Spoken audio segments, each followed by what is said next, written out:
This is our world. A warm, comfortable, familiar place. But walk away from the fire and look up. Our thoughts soon leave home. Are we just insignificant specks?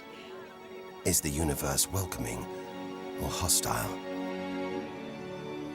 We could stand here forever, wondering. Or we could turn our back on this beach, leave home, to see the universe, from here to its edge, to discover its wonders, confront its horrors. Beautiful new worlds, malevolent dark forces.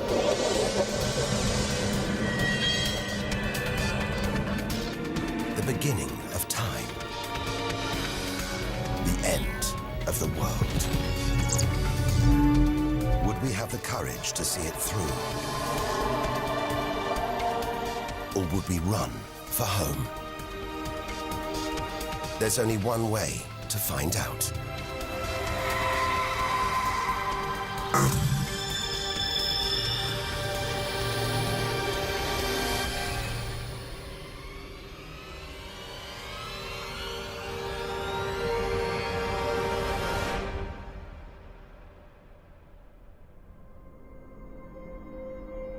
The edge of space. Only 100 kilometers up, just an hour's drive from home. Down there, life continues. The traffic keeps moving, stocks go on trading, and Star Trek is still showing. Looks favorable enough at this point that the race should go. The Blue Jays will be without starter Jim Clancy for a couple of weeks. This morning, forming Order! Will the honourable gentleman resume his seat? Mr. Ashdown. But we have to leave all this behind. To dip our toe into the vast, dark ocean beyond.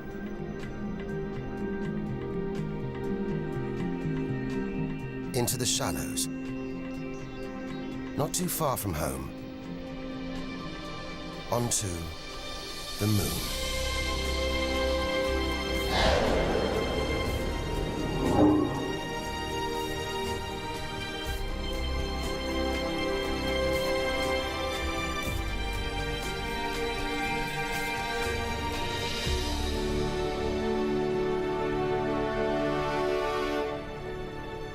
Dozens of astronauts have come this way before us. 12 of them have walked on the moon itself. Just over 400,000 kilometers from home, 3 days in a spacecraft. So close, it's as if we've barely left home. Familiar, safe, within sight of Earth.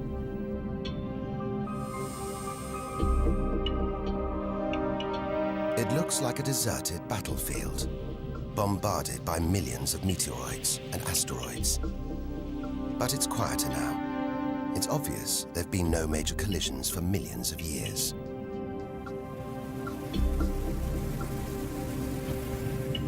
This brings back memories.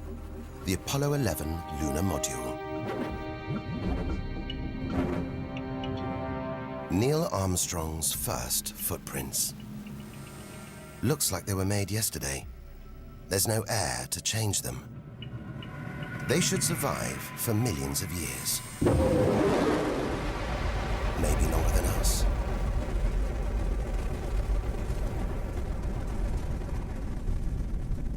Our time is limited.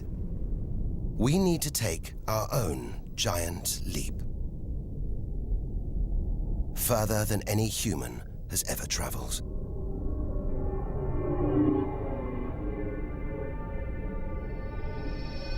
Out of the darkness, a friendly face.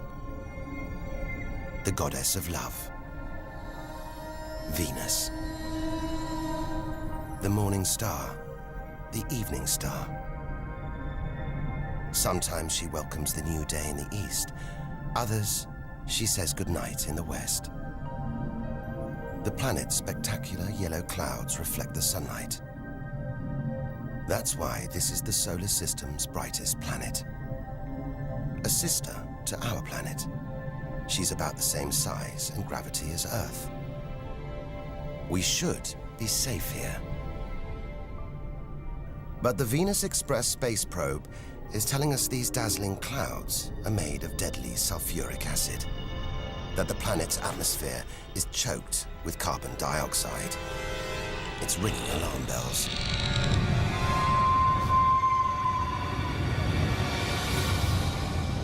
Venus is one angry goddess. The air is noxious, the pressure unbearable, and it's hot, approaching 500 degrees Celsius. Stay too long, and we'd be corroded, suffocated, crushed, and baked.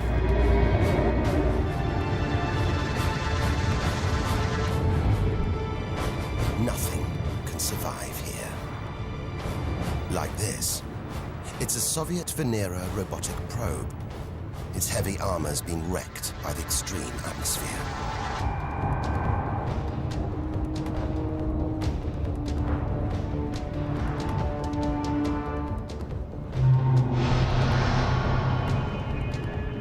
So lovely from Earth, up close, this goddess is hideous.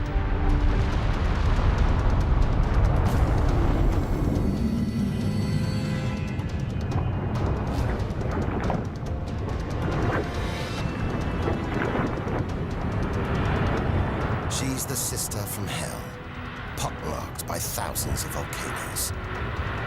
All that carbon dioxide in its atmosphere is trapping the sun's heat. This is global warming gone wild. Before it took hold, maybe Venus was calm, more like her sister planet Earth. If that's true, this could be our planet's future.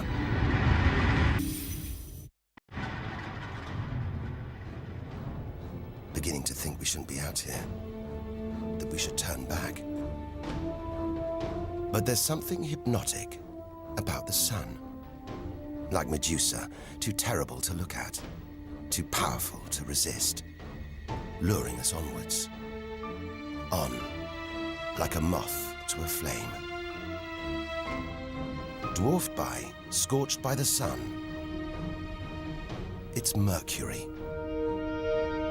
Get too close to the sun, this is what happens. Temperatures swing wildly here. At night, it's minus 170 degrees. Come midday, it's 400 plus. Burnt, frozen, and look at those scars. A sign that Mercury had a violent past. The Messenger space probe is telling us something strange. For its size, this little planet has a powerful gravitational pull. It must be heavier than it looks. It's like a huge ball of iron, covered with a thin veneer of rock, the core of what was once a much larger planet. Maybe a stray planet slammed into Mercury, blasting away its outer layers in a deadly game of cosmic pinball. Whole planets on the loose, destroying anything in their path, even entire planets. And we're in the middle of it. Vulnerable, exposed, small. Everything is telling us to turn back. But who could defy this? The sun, in all its mesmerizing splendor. Our light, our lives. Everything we do is controlled by the sun, depends on it. And more than that, it's the Greek god Helios driving his chariot across the sky. The Egyptian god Ra, reborn every day. The summer solstice sun rising at Stonehenge. For millions of years, this was as close as it got to staring into the face of God.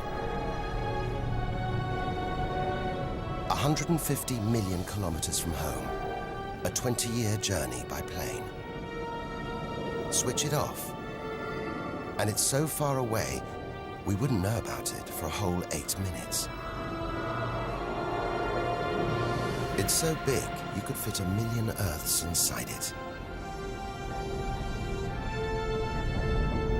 So heavy, its gravity controls the entire solar system.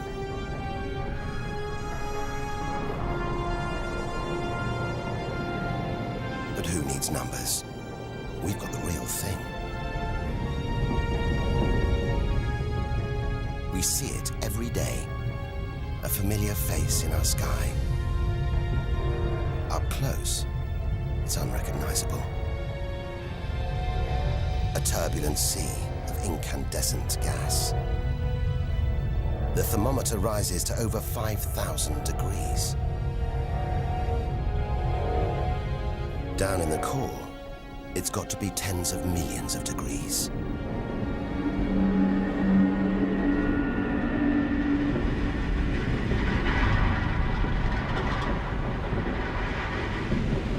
Hot enough to trigger a nuclear reaction, turning millions of tons of matter into energy every second. More than all the energy ever made by mankind. Back home, you see this energy as light, feel it as heat. But up close, there's nothing comforting about the sun. It's so full of electrical and magnetic activity, it's bursting out in these huge incandescent gas loops called prominences. Each one releasing more energy than 10 million volcanoes. You could get the Earth through one of these loops and still have tens of thousands of kilometers to spare.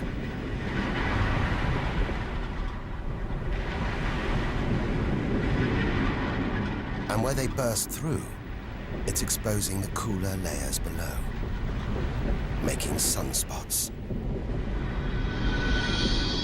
They're a fraction cooler than their surroundings. It's why they look black, but they're still hotter than anything on Earth. And they're massive, too. Some of these are at least 50,000 kilometers across. A solar flare. A superheated stream of electrified gas blasting deadly radiation out into space. But one day, all this will stop. The sun's fuel will be spent.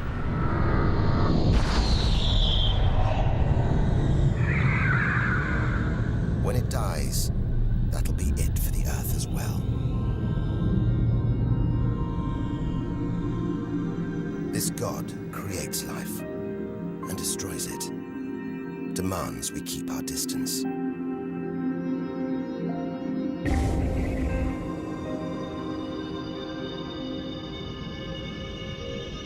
This comet has strayed too close.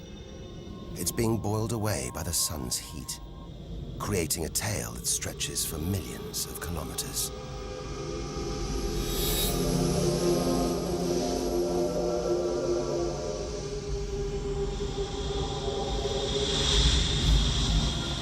It's freezing in here. There's no doubt where this comet's come from. The icy wastes of deep space.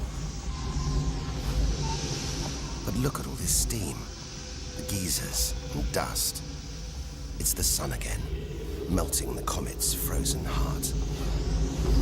A kind of vast, dirty snowball, covered in grimy tar. Tiny grains of what looks like organic material, preserved on ice since, well, who knows when. Maybe even the beginning of the solar system. Say a comet like this crashed into the young Earth billions of years ago. Maybe it delivered organic material and water, the raw ingredients of life. It may have even sown the seeds of life on Earth that evolved into you and me.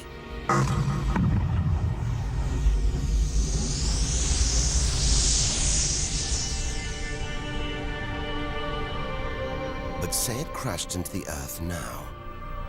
Think of the dinosaurs, wiped out by a comet or asteroid strike. It's only a question of time. Eventually, one day, unless we can find a way to protect ourselves, we'll go the way of the dinosaurs. The Earth is safe. For now. But if life on Earth was obliterated, we'd be stuck out here, homeless, adrift in a hostile universe. We'd need to find another home. Among the millions, billions of planets, there must be one that's not too hot, not too cold, with air, sunlight, water, where, like Goldilocks, we could comfortably live.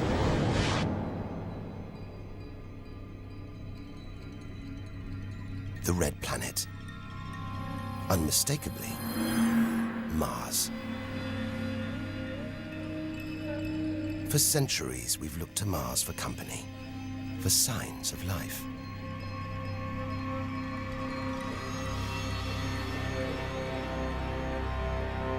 Somewhere down there could be extraterrestrial life. But are we ready to find it? Ready to rewrite the history books, to tear up the science books, to turn our world upside down? What happens next could change everything.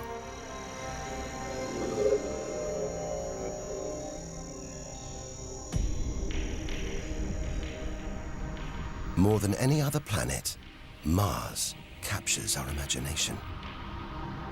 Think of sci-fi films, comics. What follows? Martians.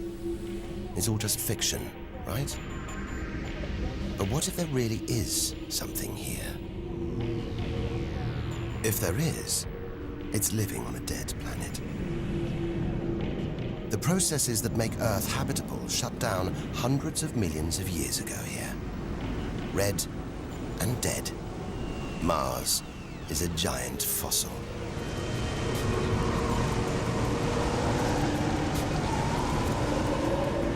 Something's alive. A dust devil. A big one. Bigger than the biggest tornadoes back on Earth. There's wind here. And where there's wind, there's air. Air that could sustain extraterrestrial life. But it's too thin for us to breathe, full of choking carbon dioxide. There's nothing to protect Mars from the sun's ultraviolet rays. And it's cold, as low as -80 degrees, freezing water in the ground, at the poles, and even in the atmosphere, as snow.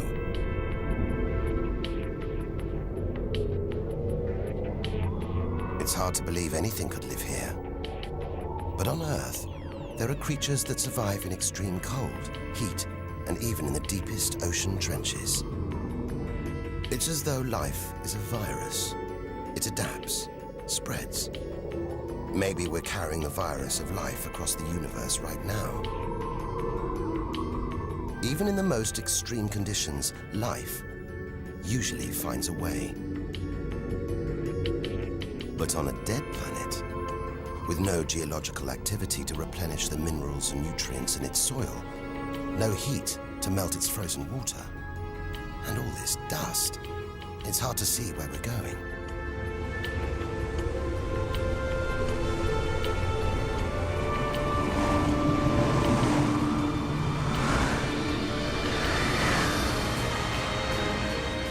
But we can't miss this. Olympus Mons. A vast, ancient volcano. 3 times higher than Everest. So wide, it would stretch almost all the way across Spain. Since its discovery in the 1970s, it's been declared extinct.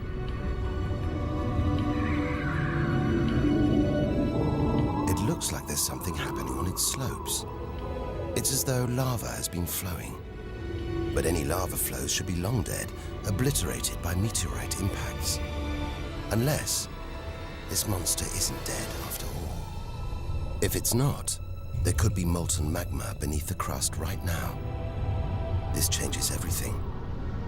Volcanic activity could be melting frozen water in the soil, recycling minerals and nutrients, creating conditions for life to exist.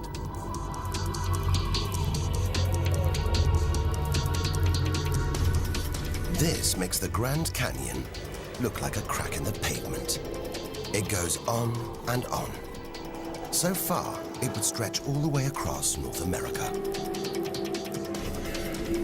But look, signs of activity, erosion, and what looks like dried up riverbeds on the canyon floor. Maybe volcanic activity melted ice in the soil, sending water flowing through this vast canyon. Activity that we now know could still be melting ice, creating water. And where there's water, there could be life. If we can find running water, there's a chance we could find living creatures. Trundling across this desolate landscape, the NASA rover Opportunity. It's finding evidence that these barren plains were once ancient lakes or oceans that could have harbored life.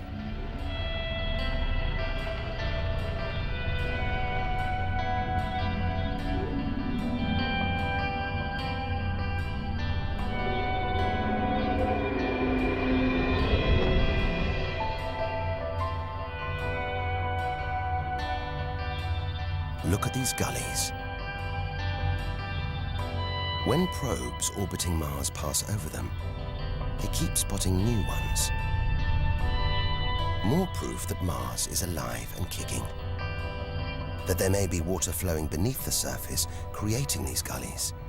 Water which could be sustaining Martian life.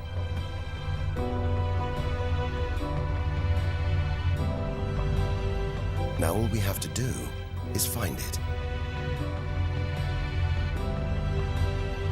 Unless we've already found it.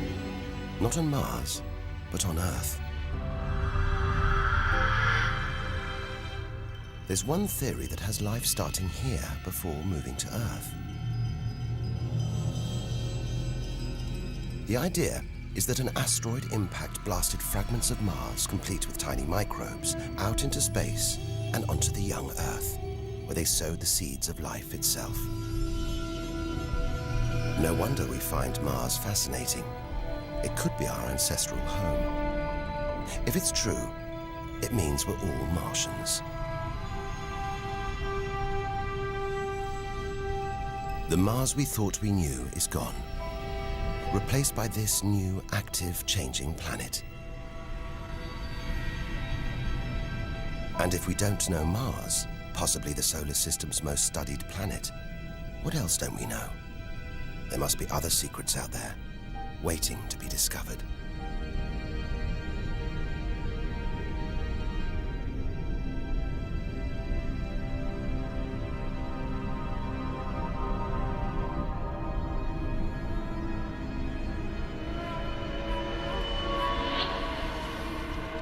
This is getting scary. It's like being inside a giant computer game.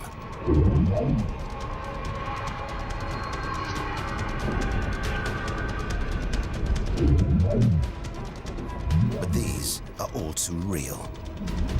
Asteroids, some of them hundreds of kilometers wide. This one must be about 30 kilometers long. And look, perched on it, a space probe. Can't have been easy parking on an asteroid traveling at 80,000 kilometers an hour. It's a lot of effort to investigate some rubble. Rubble that regularly collides, breaking up and raining down on Earth as meteorites. Magical tokens, supernatural omens, and more than that.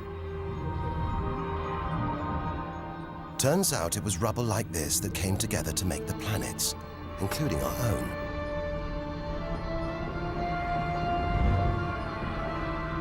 So by dating the meteorites we find on Earth, we know the planets were born 4.5 billion years ago. These are the birth certificates of our solar system, of our planet. But for some reason, these rocks didn't form into a planet. Something must have stopped them.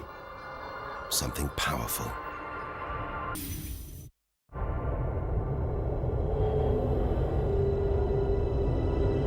Jupiter. What a monster. At least 1,000 times bigger than Earth. So vast, you could fit all the other planets inside it. Something this big is going to have a major effect on its neighbors. Its gravity is stopping the asteroids from forming a planet. And just look at it. It's stunning.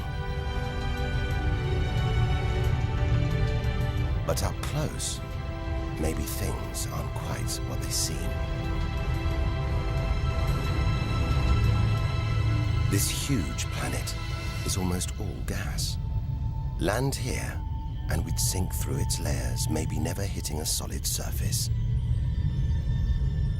And Jupiter's good looks, the product of extreme violence.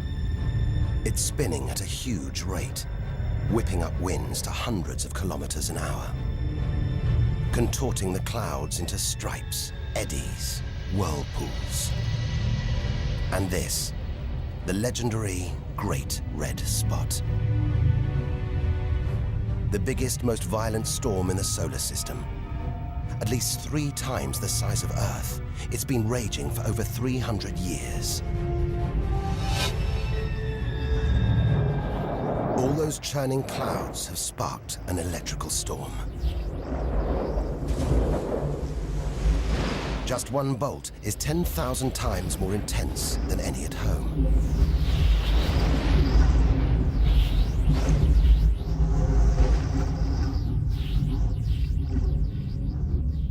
It seems the best place, the safest place to see Jupiter is from a distance.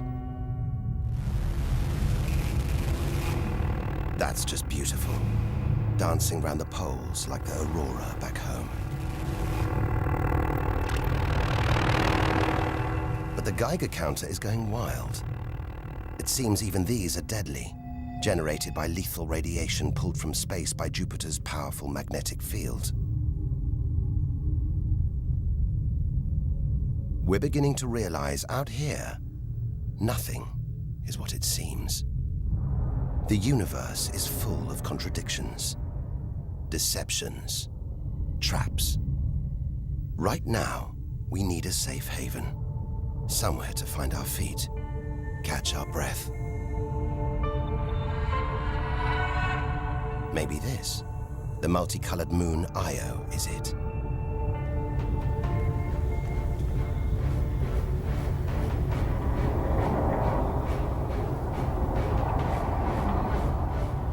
Those pretty colors, a molten rock, sulfur, volcanoes, spewing burning hot ash and sulfur hundreds of kilometers into the air. This is no safe haven. This is the most volatile place we've seen since the sun. Our magical journey to the edge of the universe is turning into a desperate flight. We've got to keep believing, hoping that amidst the dangers, there are wonders waiting to be discovered.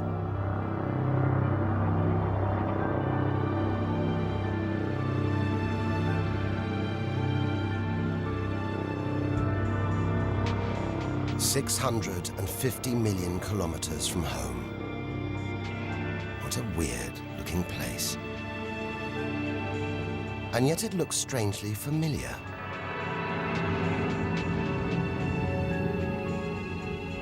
A bit like the Arctic with all that ice, all those ridges and cracks.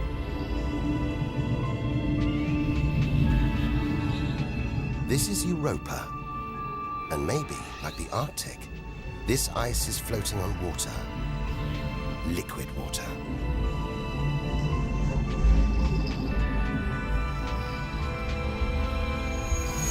It's an intriguing thought. But we're 800 million kilometers from the sun. Surely Europa is frozen solid.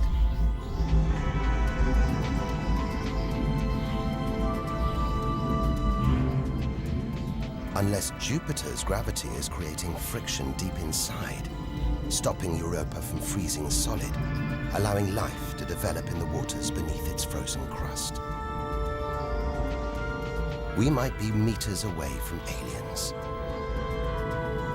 from a whole ecosystem of microbes, crustaceans, maybe even squid. The only thing between us and the possibility of alien life, this layer of ice. But until we send a spacecraft to drill through the ice, Europa will remain one of the solar system's greatest mysteries.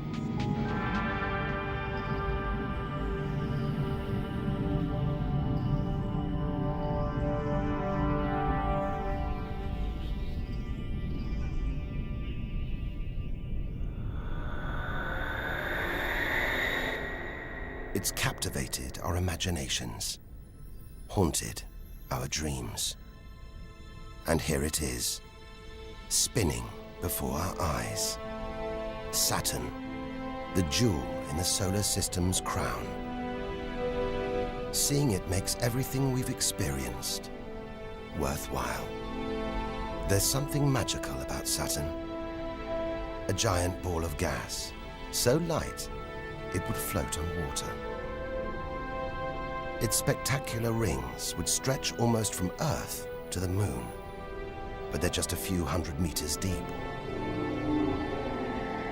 That's the Cassini orbiter. It's picking up ghostly radio emissions, probably generated by auroras around Saturn's poles. This is the real music of the spheres. And Cassini is telling us these rings are probably all that's left of a moon shattered by Saturn's gravitational pull. Incomparable beauty from total destruction.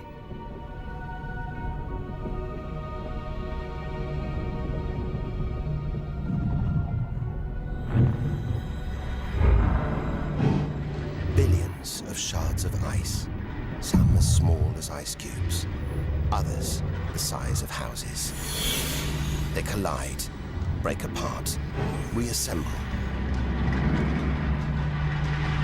It's like a snapshot of our early solar system, as dust and gas orbited the newly born sun, and gravity worked its magic,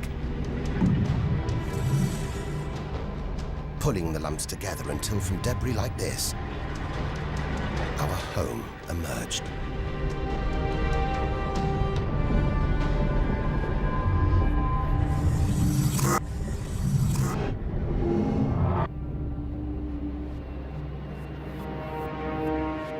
We could stay here forever, gazing at Saturn's seductive allure.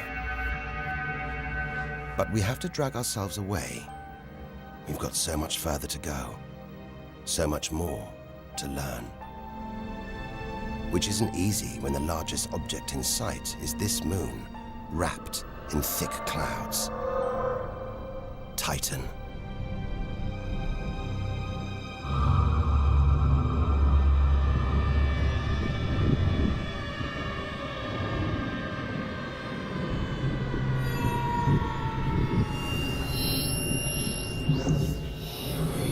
It seems like there's an atmosphere down here.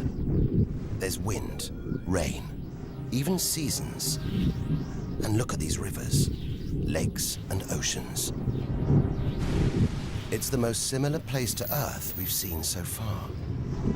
Maybe it was worth tearing ourselves away from Saturn after all. Except that's not water. That's liquid natural gas. There must be hundreds of times more natural gas here than all the Earth's oil and gas reserves. If we could get it home, it could power our cities, fuel our cars for thousands of years. Or maybe, one day, we could use it here to fuel a colony. Assuming there isn't life on Titan already. The Huygens space probe, dropped onto Titan's surface from Cassini, is here to find out. It's telling us there are organic materials in the soil, but it's so cold, minus 180 degrees. There's no way these could come together to form life. Unless Titan warms up. The sun is predicted to get hotter. When it does, maybe life will spring up here, just like it did on Earth billions of years ago. As the Earth gets too hot for us, maybe we'll move to Titan. One day we might call this distant place home.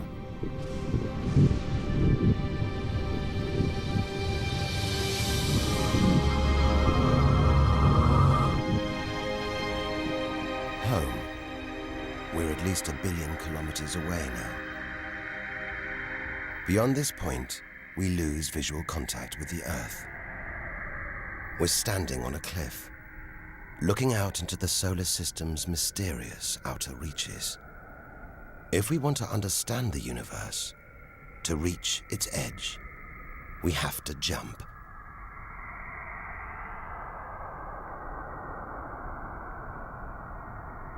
Unseen from Earth, unknown for most of history, we're in the solar system's outer reaches.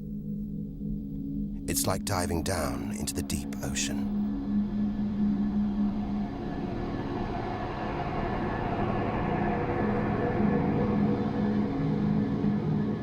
Those rings.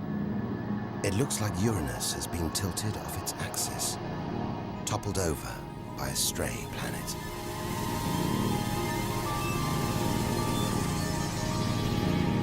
It's eerie out here. Already beginning to feel small, lonely. Maybe this is how we'll feel, what we'll find at the edge of the universe. But we've barely left the shore. Shrink the Earth down to the size of a pea. We've traveled less than 2 kilometers. But to reach the edge of the solar system, we've got to travel another 20,000 kilometers. Out of the deep, another strange beast. The god of the sea, Neptune. This giant is swathed in methane gas. And look, a storm the size of Earth, whipped up by savage 1,500-kilometer-an-hour winds. Back home, it's the sun that drives the wind, but Neptune's too far away. Something else must be creating these ferocious winds, but nobody knows what. Our solar system is huge. It's alarming how little we really know about it.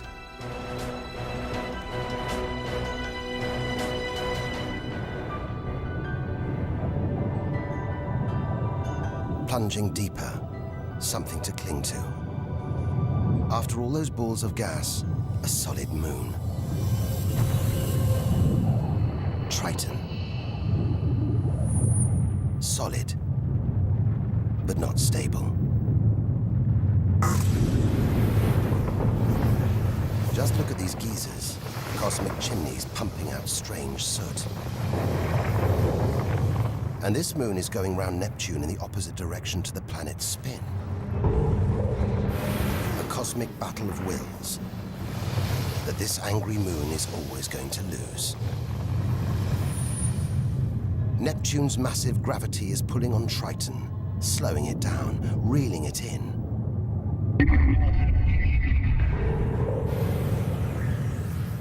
One day, it'll be ripped apart by Neptune. And that's it. No more moons, no more planets to see in our solar system. It's getting colder. We're getting further from the sun, slipping from the grip of its gravitational tentacles. But look at all this. It's not a void. It's teeming with frozen rocks, icy spheres, like Pluto. Until recently, it seemed Pluto was alone. Beyond it, nothing. We were wrong. More frozen worlds. Discoveries so new, nobody can agree what to call them. Plutinos, ice dwarfs, cubanos. Whatever the name, the implications are the same. Our solar system isn't the neat model we thought it was. Over 13 billion kilometers from home, the most distant thing ever seen to orbit the Sun, another small, icy world called Sedna, discovered in 2003. Its orbit takes 10,000 years and sends it 130 billion kilometers from the Sun. Hang on. There's something else out here. 16 billion kilometers from home, the space probe Voyager 1. If it wasn't for this bundle of aluminium and antennae, we'd have no images of the giant planets, no clue about their strange moons. It's traveling 20 times faster than a bullet, sending messages home.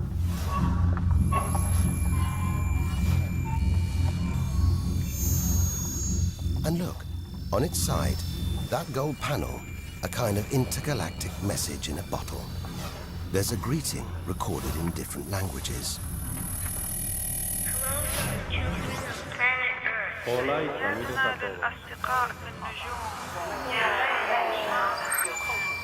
And a map showing how to find our solar system.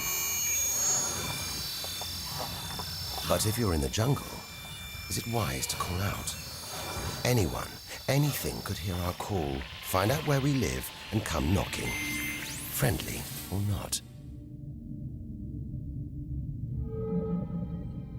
A cloud of cosmic icebergs stretching for what seems like forever. They look like the comet we saw earlier. Maybe it started life out here, until something dislodged it, sending it towards the Sun, just like the comets that may have planted life on Earth billions of years ago. And seeing all this ice, maybe they carried water to Earth too. It's an astonishing thought. The water in the oceans, in your coffee, even in your body, all from this distant celestial ice machine.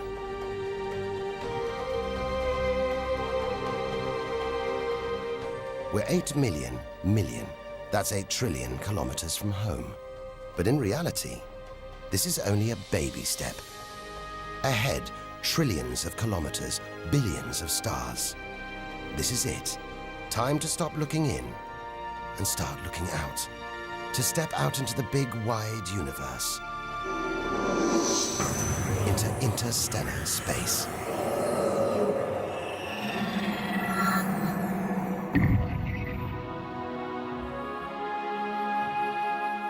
Interstellar space. Far beyond our solar system. What a view.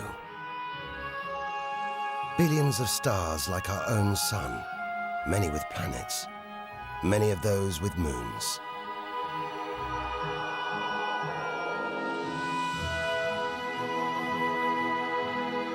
It's hard to know which way to go. There are infinite possibilities in every direction. Whichever way, we're going to need a serious burst of acceleration.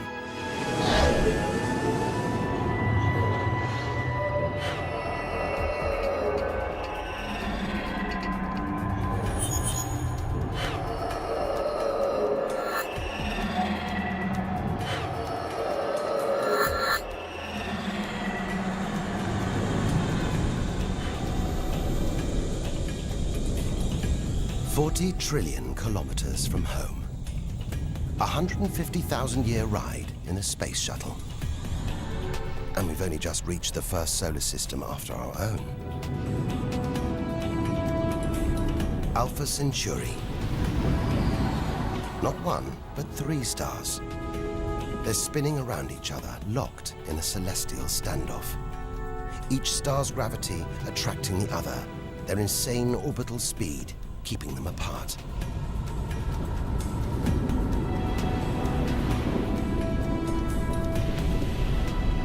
Get between them, and we could be flung into the face of one of these stars. Vaporized, trillions of kilometers from home. So far, the kilometers are becoming meaningless. We're going to have to talk in light years.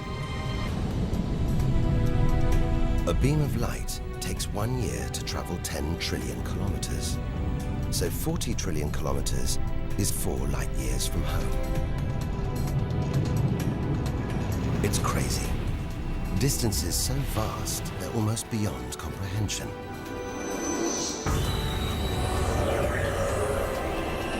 And exciting. Who knows what strange worlds lie ahead? What we'll discover when, if we reach the edge of the universe.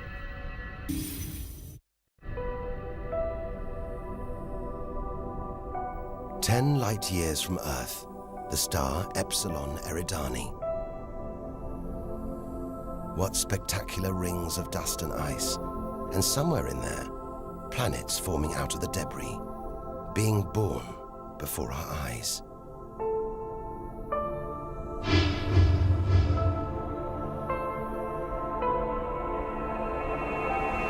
Asteroids and comets everywhere.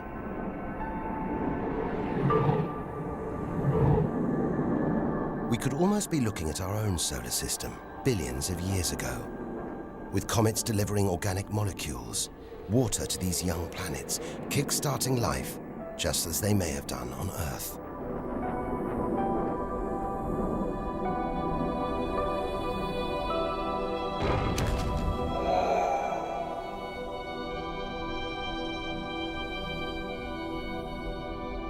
At the center of all this action, a star smaller than our sun. It's still in its infancy. Any life in this solar system would be primitive at best.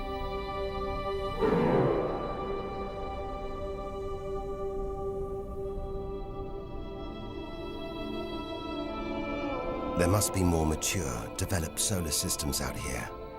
But finding them is like looking for a needle in a cosmic haystack.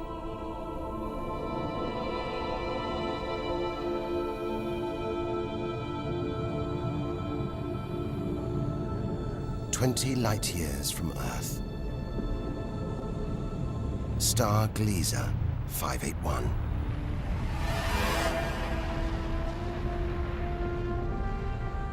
It's about the same age as our sun.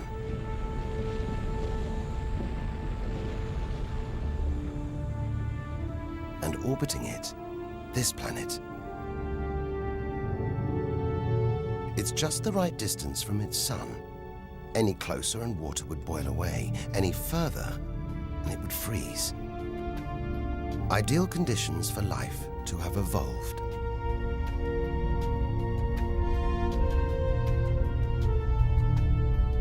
And if comets have struck, delivering water and organic materials, then life, complex beings like us, even civilizations like our own, could be down there, right now.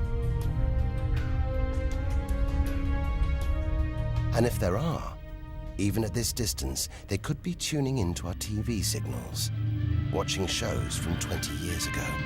And here's your host, Joe Duckman. But until future generations can find a way of communicating over these vast distances, all we can do is speculate. Us and them, living parallel lives, unaware of each other's existence. Unless life has been and gone.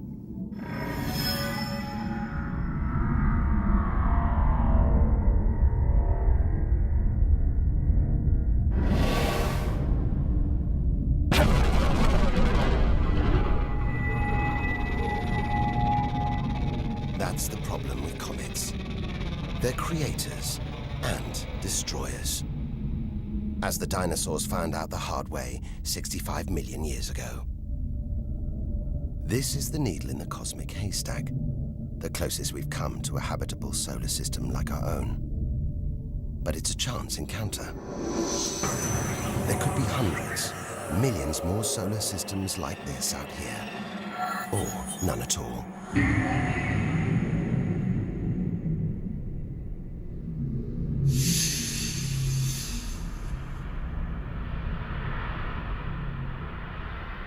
This is vast. And look, it's the planet Bellerophon.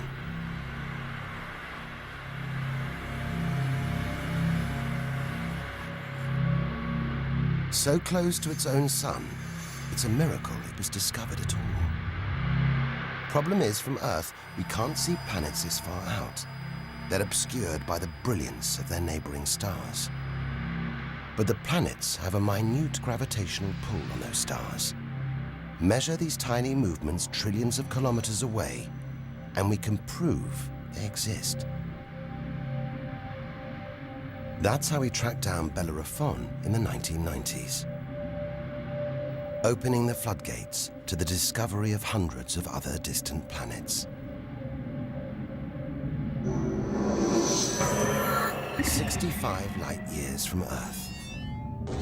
Tune in on this bright star, and you'd pick up TV signals from Hitler's Berlin Olympics. Verkünde die Spiele von Berlin zur Feier der 11. Olympiade neuer Zeitrechnung als eröffnet.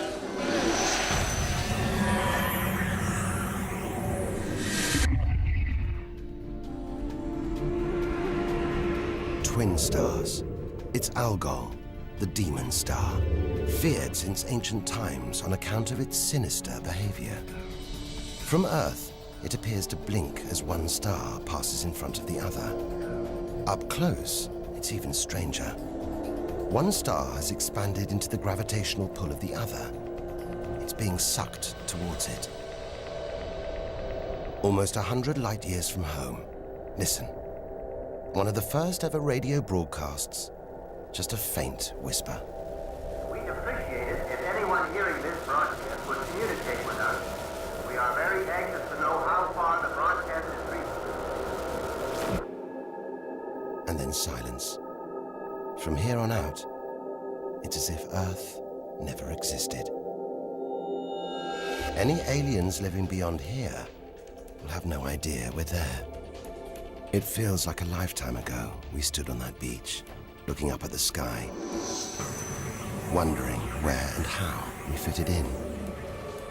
It's time to appreciate the wonders we're seeing, not just for what they tell us about our own world. It's what they can tell us about the whole universe, its past and its future.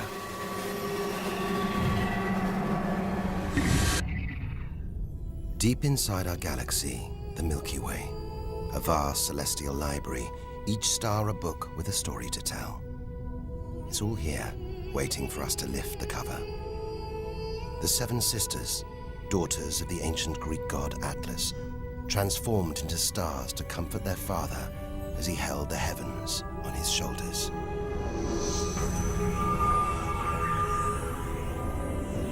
And this giant, Betelgeuse. The brightest, biggest star we've seen so far. It's got to be at least 600 times wider than our own sun.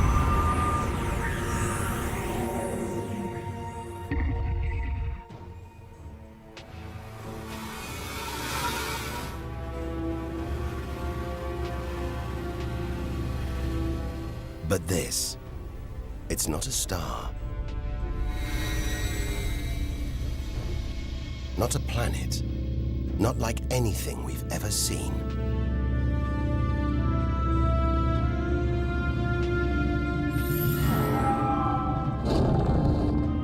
A ghostly spectre, more than 1,300 light years from Earth.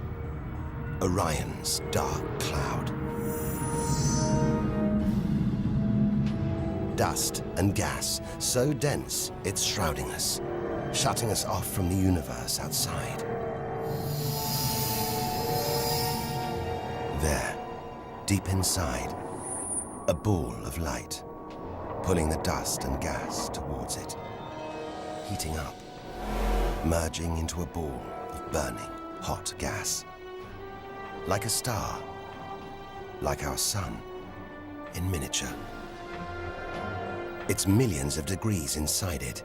So hot, it's beginning to trigger nuclear reactions, the kind that keep our sun shining. Making energy, radiation, light. A star is being born.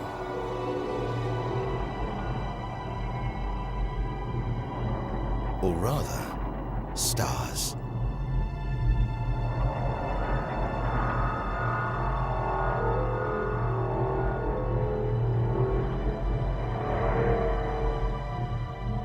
Orion's dark cloud is a vast star factory. We're witnessing the birth of the future universe.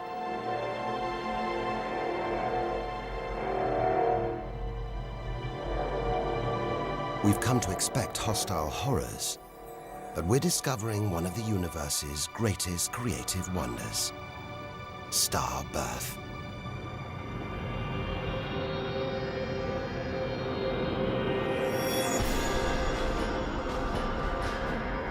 Perhaps we spoke too soon.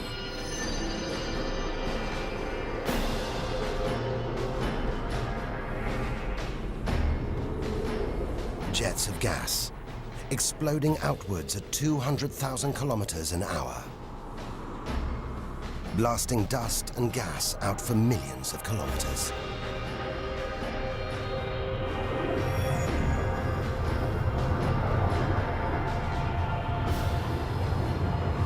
It's unbelievably violent, but look at the results.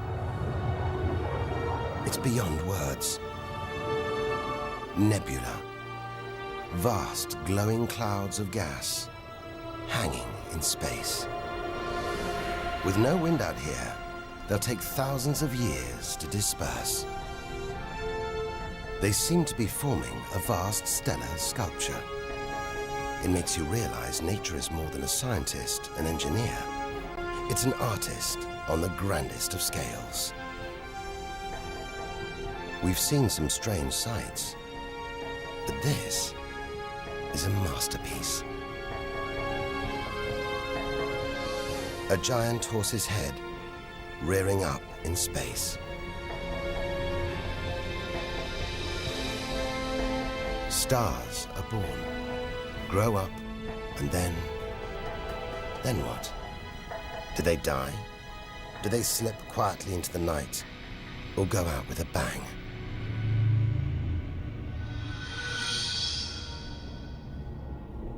Somewhere between here and the edge of the universe lies the answer. Nearly 4,000 light-years further, luminous clouds suspended in space, encircling what was once a star like our own sun. All that's left of it are these brightly colored gases. Elements formed by nuclear fusion deep inside the star, released into space on its death. Green and violet, hydrogen and helium, the raw materials of the universe. Red and blue, nitrogen and oxygen, the building blocks of life on Earth. For us to live, stars like this had to die. The oxygen in our lungs, the nitrogen in our DNA, it was all produced by nuclear fusion in stars that died long before the Earth was even born. We are made of stellar nuclear waste. Our family tree begins here.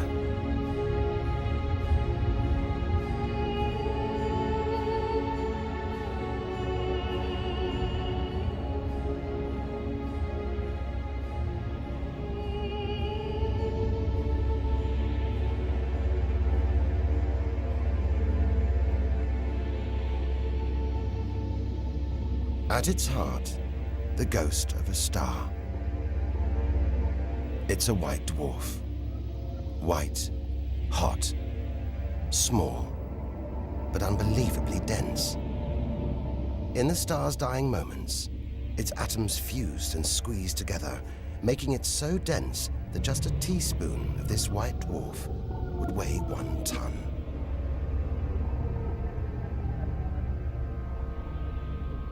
It's a chilling premonition of our sun's fate. 6 billion years from now, it'll become a white dwarf. Its death will herald the end of life on Earth. It makes you wonder how many other worlds have been and gone. Stories left untold.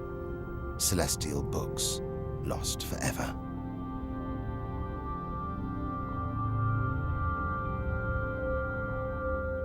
But the greatest story of them all is still to be told. we must go back through time to the very first chapter to tell the story of how the universe began.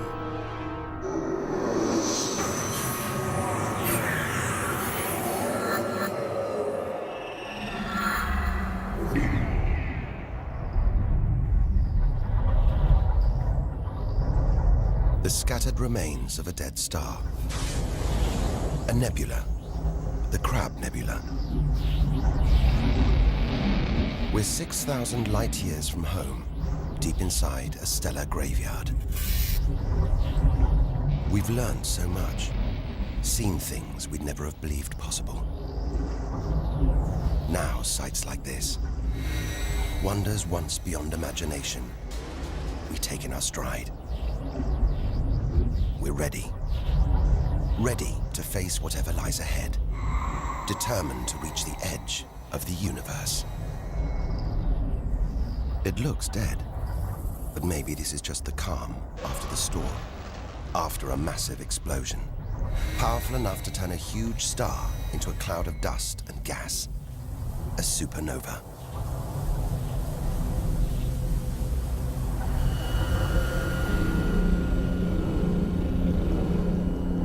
Eye of the storm, a spinning, pulsating star, a pulsar.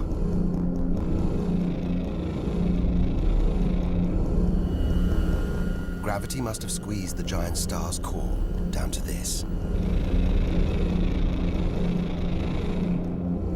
It's just 20 kilometers across, unimaginably dense. One pinhead of this would weigh hundreds, maybe millions of tons. As it shrank, like a figure skater spinning on the spot, arms outstretched, then pulling them in, it began to spin faster. 2 beams of light, energy, radiation, spinning 30 times a second, powering the huge cloud of dust and gas. There's so much radiation here, more even than on the sun.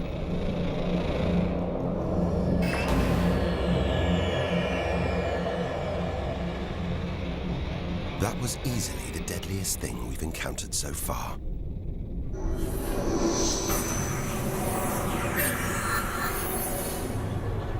Once, it would have terrified us.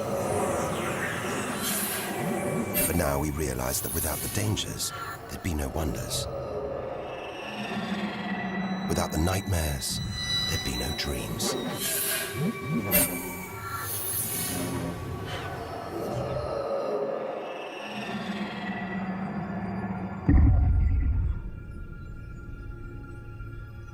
Getting a strange sensation. A feeling, as though there's something bad out here. A malevolent presence. The one thing we didn't want to encounter. Impossibly black, blotting out the stars behind it. We are staring into the face of extinction. The remains of a giant star.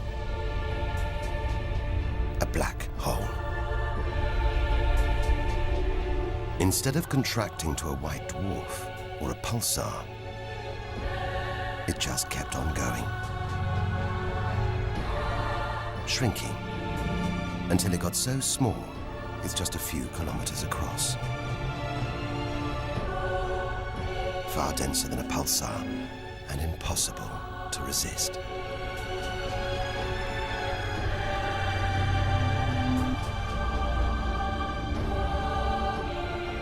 Stray too close, and there's no turning back.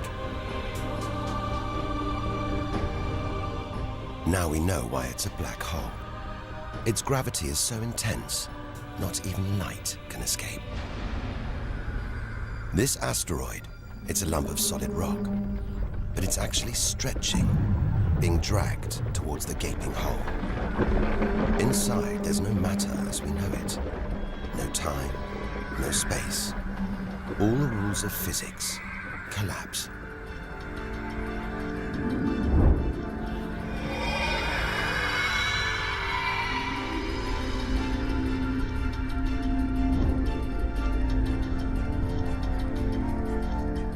The asteroid is gone. Truth is, nobody really knows where.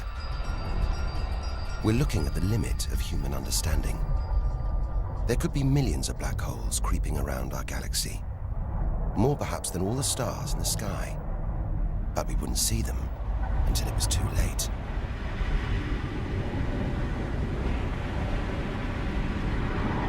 Like this star, spiraling, disappearing down an invisible plug hole.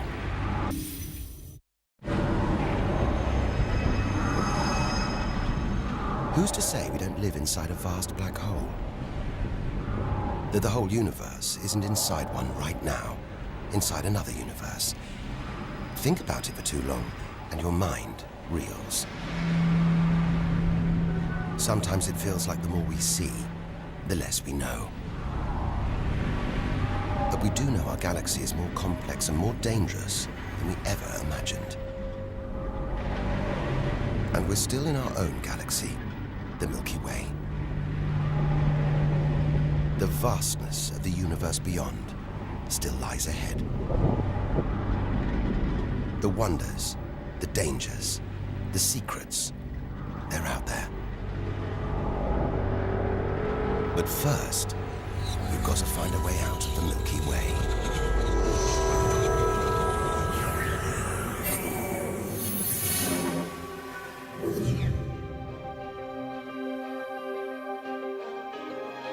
"7,000 light years from home, still deep inside our own galaxy. It's as though we're in a forest thick with trees, each so beautiful, so fascinating. It's impossible to look beyond, to see the bigger picture. We have to find a way through, reach the clearing at the galaxy's edge.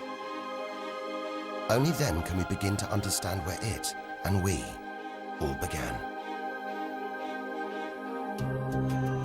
But faced with sights like this, it's hard to leave. A colossal glowing cloud topped by these great towers of dust. The pillars of creation. Like a gateway into the far galaxy. Both pillars studded with tiny protrusions. Embryonic star systems. Each one the size of our solar system. Another monument to nature's astonishing creativity. We have to ignore its captivating beauty, its siren song, tear ourselves away, in order to carry onwards towards the edge of the galaxy.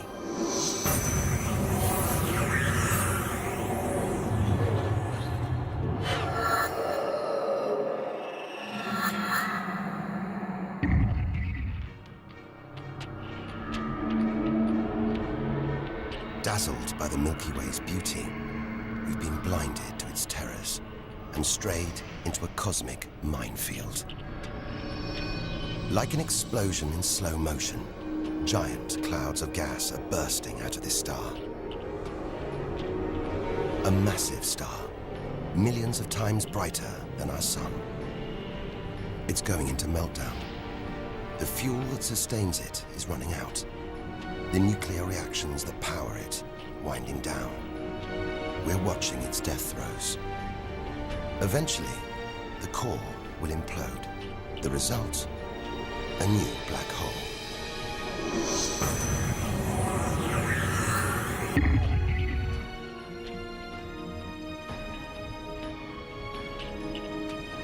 An even bigger, dangerously unstable star. But this one's about to explode. And when a star this big dies, it's 100 times more violent than a supernova. Somehow we've stumbled into the most violent star death imaginable. A hypernova.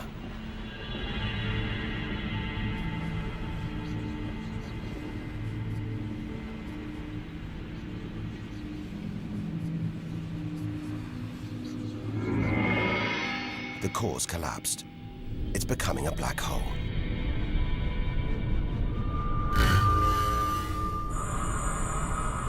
And that's the shockwave, surging through the star, ripping its outer layers into space.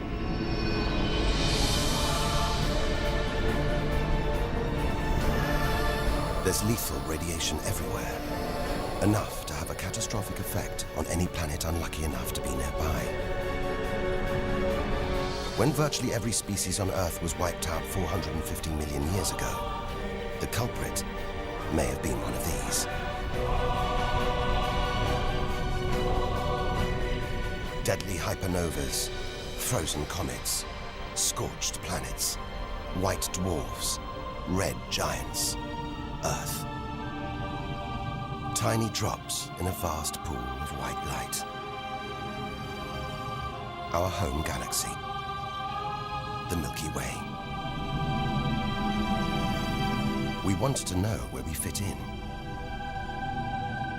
Here's our answer.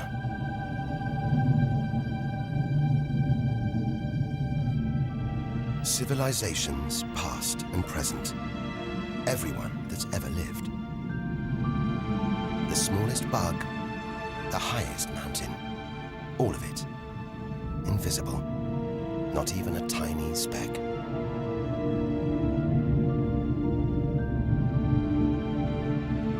Our home is a minor planet of an insignificant star. If it disappeared right now, who or what would even notice? And yet, so far we found nowhere else we would rather live. Nowhere we could live. It's only now, far from home, that we're beginning to truly appreciate it.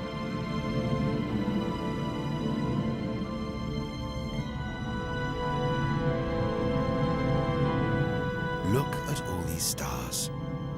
Hundreds of thousands of them. Surely one of these, more than one, must be capable of supporting life.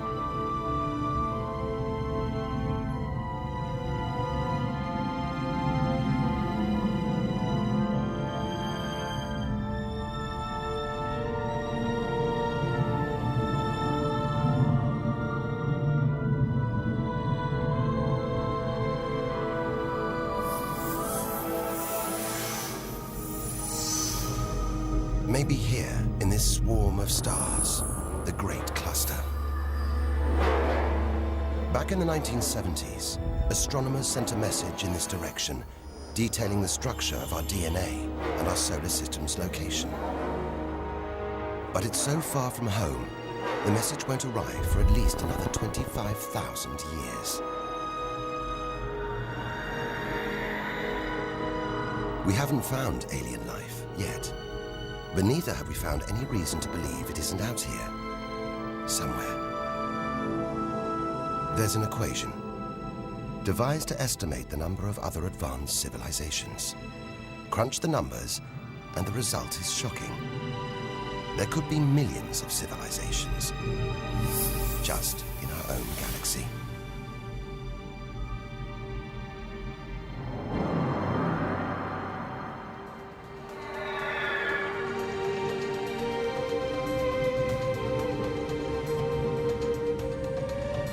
Everything we have seen so far is inside the Milky Way. Now here's our chance to see other galaxies, to glimpse the even bigger picture, and perhaps to answer the ultimate question: where does all this come from? We are now ready to leave our solar system, our galaxy, and enter intergalactic space.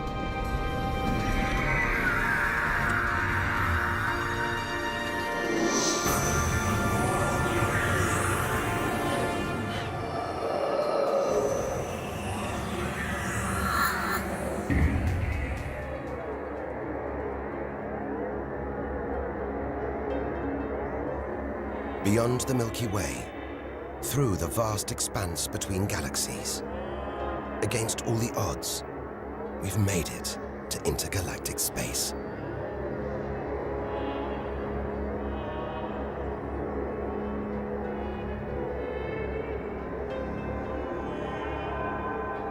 Out here, there's no horizon in sight. Even the closest galaxies are millions of light years away. the remains of galaxies ripped apart by the Milky Way's huge gravitational pull. Scattered through, nothing.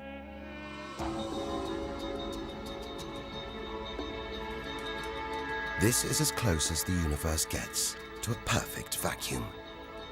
But even this isn't totally empty. There are thin wisps of gas, fine traces of dust, and something else. Dark matter. So mysterious we can't see it, feel it, taste it, touch it, or even measure it. Yet so common, it could make up over 90% of all the matter in the universe.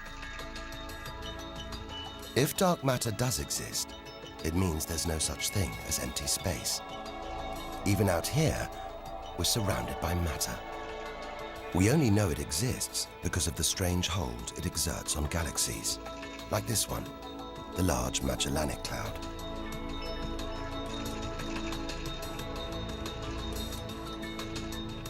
More than 6 billion years in today's fastest spacecraft, 160,000 light years from the Milky Way, at the edge of its gravitational reach. This galaxy should spin off into space, but something is holding it here. Something invisible, powerful, dark matter. Stars, clusters of stars, nebulae. It's a vast astronomical treasure house.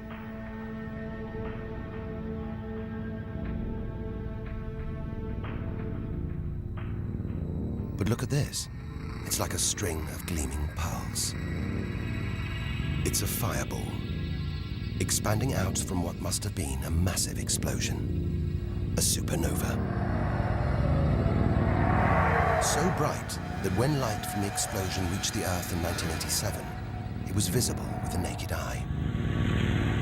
And so violent, it triggered a string of nuclear reactions, forcing atoms together, creating new elements: gold, silver, platinum, blasting them out into space.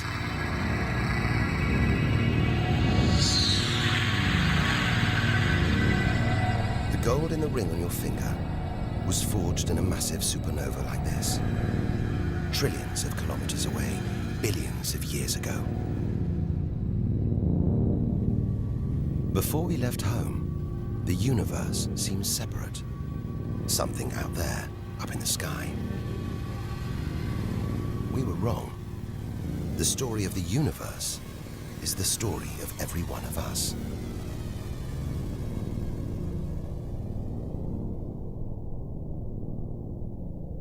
It's comforting to remember as we venture through this abyss. Further and further. Faster and faster.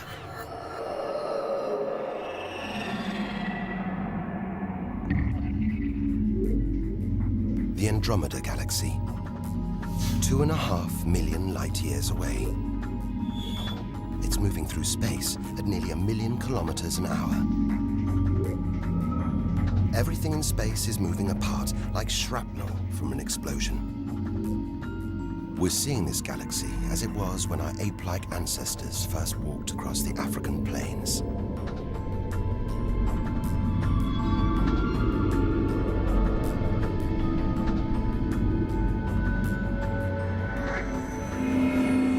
We go further through space and further back in time.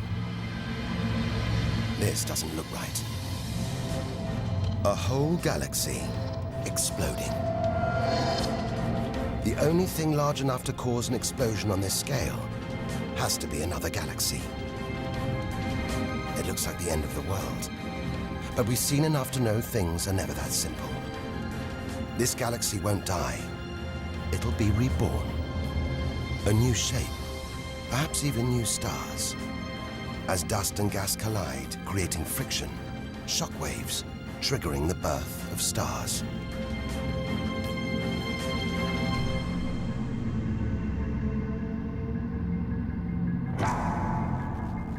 There's order in this chaos, a pattern behind the infinite variety.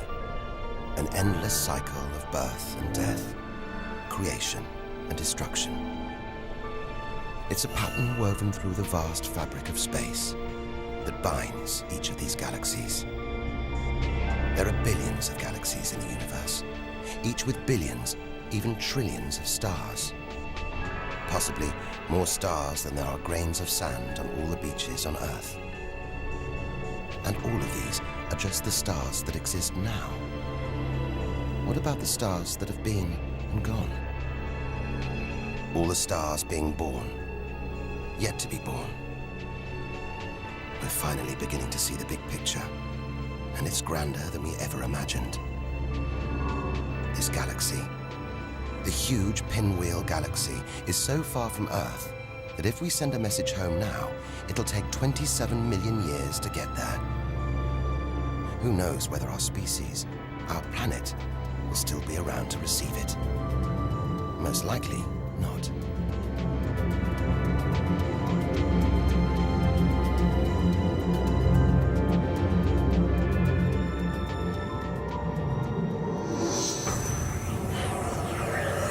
We travel on, back through time.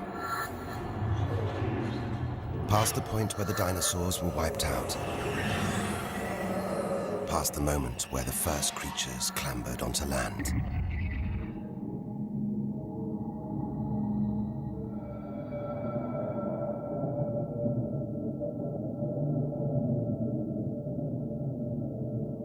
"2 billion light years from home, closing in on the edge of the universe, going back to the beginning of time." This isn't a galaxy. It's brighter than hundreds of galaxies put together. A blinding beam of energy bursting out for trillions of kilometers. Something this big, this bright, must be incredibly powerful. Experience tells us out here, power equals danger. It looks like a quasar, the deadliest thing in the universe. If it is, then our journey could be over, just as the end is almost in sight.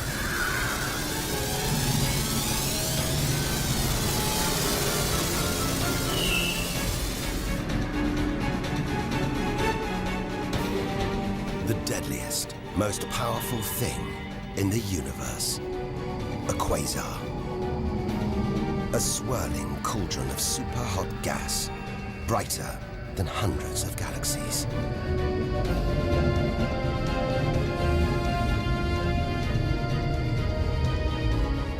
The source of this awesome power lies deep inside the heart of the beast. A heart of darkness, a supermassive black hole as heavy as 1 billion suns.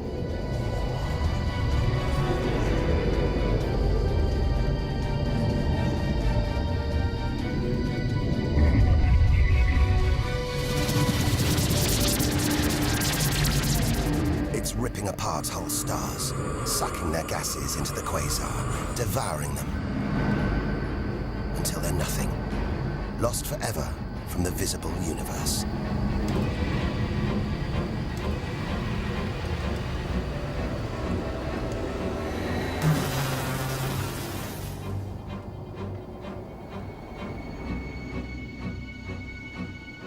We've seen the worst the universe can throw at us, the most powerful and destructive forces the universe produces. Now it's on to the very edge of the universe. It's almost within reach.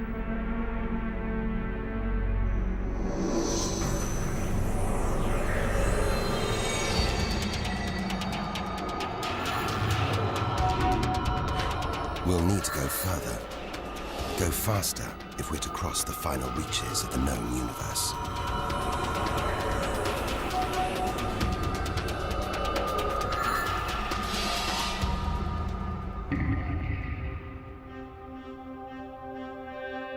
$8 billion light years from home. More galaxies. But these look different. Ragged, small, close together. We're so far back in time, we're seeing these galaxies as they were before the Earth was even born. They're still young, still growing. We're getting closer to where and how it all began. 12 billion years ago.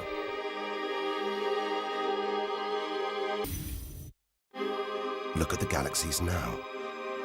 They're more like primitive plankton floating in a vast, dark ocean.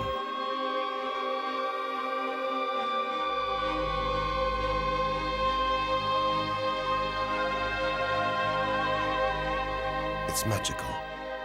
Clouds of dust and gas, dancing, forming a shape, merging to make embryonic galaxies.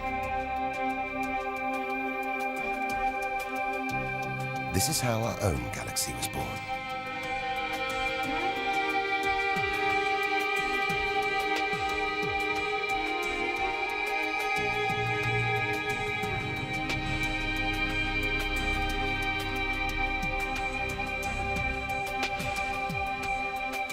They're disappearing.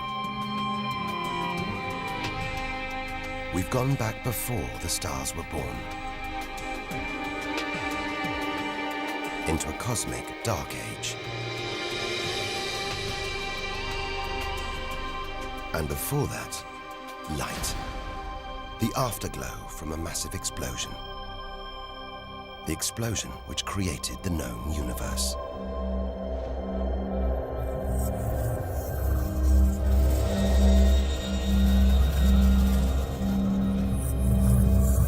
We're almost there.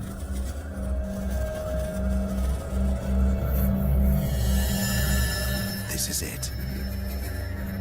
We've made it. The edge of the universe. 130 billion trillion kilometers from home. 13.5 billion years ago.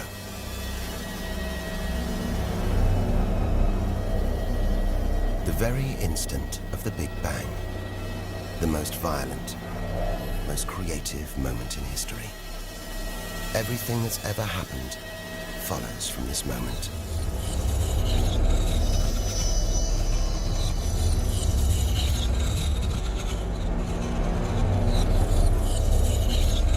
Every religion, every culture has pondered it.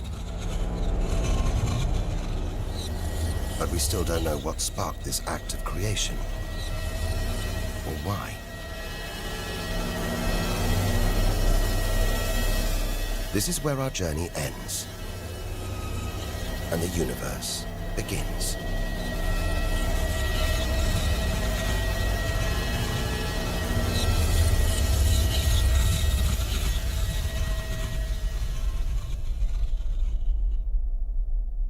An infinitely hot, small, dense point erupts.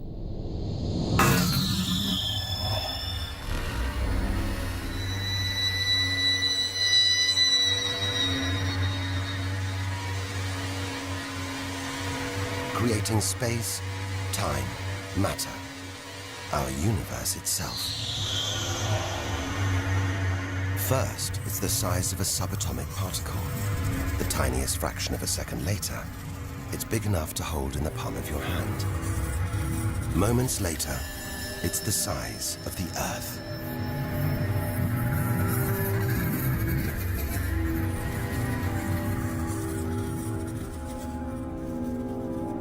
Today, the light from the Big Bang is still spreading out as a hiss of radio static. Your TV aerial picks it up. You can see it as static on an untuned TV.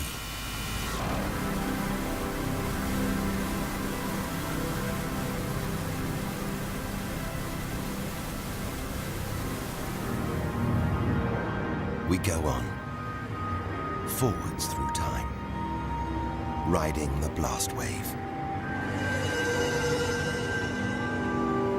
All the things we've seen on our journey are sparks flying out from the Big Bang. Galaxies, stars, planets, all just debris.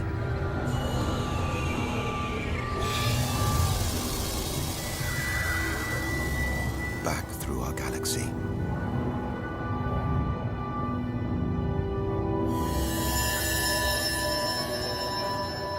Our solar system. Until we reach another cooling cinder, swirling in the afterglow of the Big Bang. The Earth.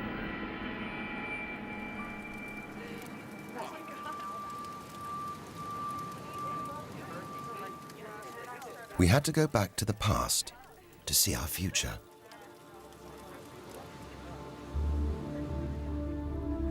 "3 billion years from now, the vast Andromeda galaxy smashes into our own.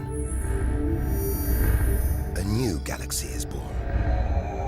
The sun and planets survive, but they've been thrown into a huge looping orbit around the new galaxy. The sun is becoming a red giant, swallowing up Mercury and Venus, scorching our planet's surface, destroying all life on Earth.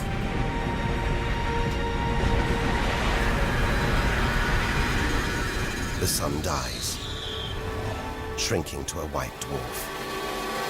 Neighboring stars are dying too, being replaced by white dwarfs, pulsars, black holes. The lights are going down on the galaxy.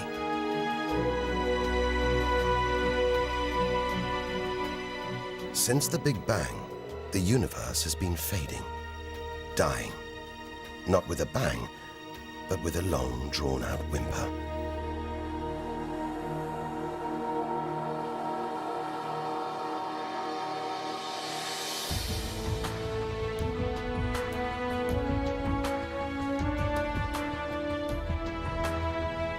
But there could be a way out, an escape route from our dying universe. It might be possible for our distant descendants to find a shortcut through space and time, a wormhole.